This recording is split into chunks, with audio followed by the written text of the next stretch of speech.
What's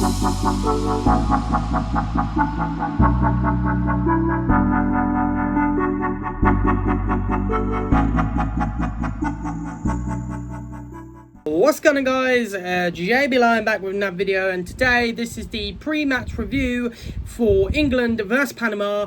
Like we always say, if you like the video, hit the like button. If you're new around here, hit the sub button. If you want to know when I upload, hit the bell icon, and let's just get straight into the meat and gravy of this video.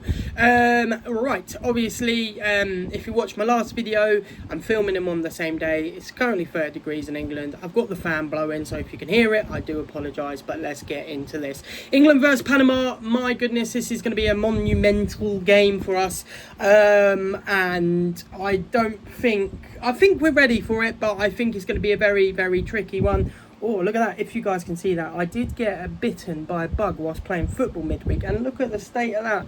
It has gone down more than what it was, but oh my god, yesterday it was huge. But yes, sorry, I always digress in these videos when I see things like this, or my holy shout out last video, or if I'm having a beveragino, look, with my little party straw and orange juice. Or courtesy of my mother. You know, I just always digress like that, so I do apologise, but that's the way I like doing my videos. I like them being a bit spontaneous, a bit all over the shop. But yeah, anyway, back to it. England versus Panama, what a game is it's going to be.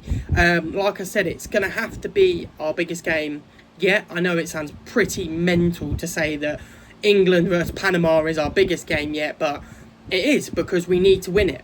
You know, after the disappointment of the last game against Ghana, I do believe Panama are probably going to play the sort of same thing. I think Panama are going to sit in a low block again. They probably saw the success of Ghana and thought, I'm having some of that, and they're going to sit in a low block. You know, and I think England need to be prepared for that. Hopefully this week Tuchel has figured out how to beat a low block, because if he hasn't, then we are up the streak without a paddle. You know the saying, and it's just going to be an absolute nightmare otherwise. You know, England need to play way better. I do think he needs to rotate the squad a little bit, because I don't think Gordon's good enough to start. I think Rashford deserves it now, and obviously if Saka's Achilles isn't all over the shop, then I think he definitely has to start over Madueke. Mark Gahey, in my opinion, don't get me wrong, I love General Stones, but Mark Gahey is better than General Stones, just in the pace of things. So I think Mark Gahey's got to start. And you know, Consa, he's been good, but you know, all I'm saying is Big Trev, he's here now. He's put Instagram pictures up that Big Trev's in the building. So you could potentially maybe try out a centre-back partnership of Big Trev and Mark Gahey, but who knows. It's going to certainly be an interesting one for us. I think Kane needs to start picking his boots up again. Obviously, he had a good first game. Last game, he went missing, had a massive opportunity on his left foot that he absolutely ballooned over. And, you know, I just think players need to start playing better. Obviously, Declan Rice was not good enough either. And, yeah, it was just an absolute shock and a nightmare for England in the last game. But obviously, we're going into this game as favourites once again, as we always do. And, you know, I think England need to be prepared. We are, you know, whether people will laugh at us for this, but we are a big team, you know, and people need to understand that as England, we're going to have a target on our back, because not many people like us. I can imagine this is what it feels like to be a Millwall fan. But saying that, I'm a Chelsea fan and nobody likes us either, so I'm used to it all season long. But I just think it's going to certainly be an interesting game. Panama haven't done great at all. I think Ghana beat them 1-0 before they played us. Yeah, Ghana beat them 1-0, and then I'm pretty sure Croatia beat them 1-0 as well. So that kind of tells me that they do play very defensively, that teams are only scraping 1-0 past them, and it does worry me as an England fan, considering of what we saw last game against Ghana. We're really going to have to come up with some more ideas of how to beat these teams, because they are going out there to basically try and play like, you know, rats pretty much, to try and get the win against England, or at least get a draw. Because, you know, last game it was a bit frustrating. You know, obviously a lot of people were like, you know, it's pretty embarrassing that Ghana are celebrating. a draw against England, but to them it's like a massive occasion. Do you know what I mean? They shouldn't be going into that game getting a draw, really. Given England's quality, most people are going to think England are going to win, but they just didn't get the job done, and Ghana did their job and they got the draw, so rightly they should celebrate. Obviously it's a bit over the top, but that's just my opinion. I love football, and I do get it. The passion of football and passion of seeing your team conquer against a bigger team is what it's all about, realistically. And yeah, it's going to be a great game. And yeah, let's just get straight into what my predicted lineup will be. It'll be on the screen here, and it's going to be a bit of a controversial one, guys, but we're going to go for it and hope that maybe it might play off. So Pickford in goal as always. I just think, even though he hasn't had a great game so far, I just think Pickford will always be number one. Obviously, it'd be good to see Trafford, but I just think Pickford's going to be the number one. And then I'm going to go with a controversial back line. So Reece James in the right back. Then I reckon Trevor Chalobah, because that Chelsea connection on the right.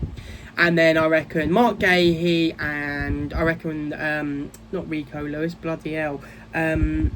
Nico O'Reilly is going to be in the left back, that Man City left side, and then I reckon in the midfield it's going to be the normal Anderson, Rice, Bellingham. Anderson, a new Man City player, so I've seen that he's going to Man City for 130 million, which is absolutely bonkers, but he is worth it. He's a quality player. So yeah, Anderson, Rice, Bellingham. Left side, I'm going to say Rashford's going to get the nod against ahead of Gordon, because Gordon just had an absolutely woeful game last game. Harold Kane up front, and then if Saka's fit enough, Saka on the right. And I think that's the team he's going to go for. I think that is England's strongest lineup, as long as everybody is fit and willing to play.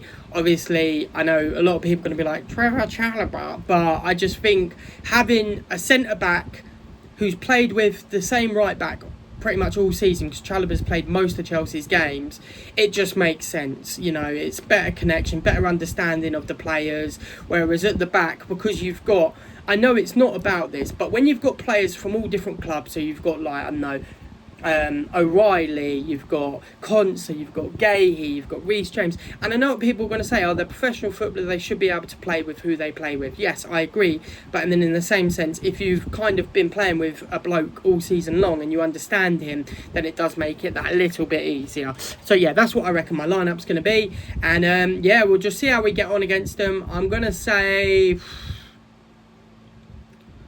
2-0. I reckon 2-0, Harry Kane, and I'm also going to go with a cheeky little Jude Bellingham goal. 2-0 against Panama, and yeah, let's hope we can get this victory, get ourselves through, and see who we play in the next game. Obviously, it's knockouts after that, so it's going to certainly be interesting. I think currently if we go through first, I think we're going to be playing Ecuador, which last night they beat Germany 2-1 and they absolutely deserved it, gave it their heart and soul.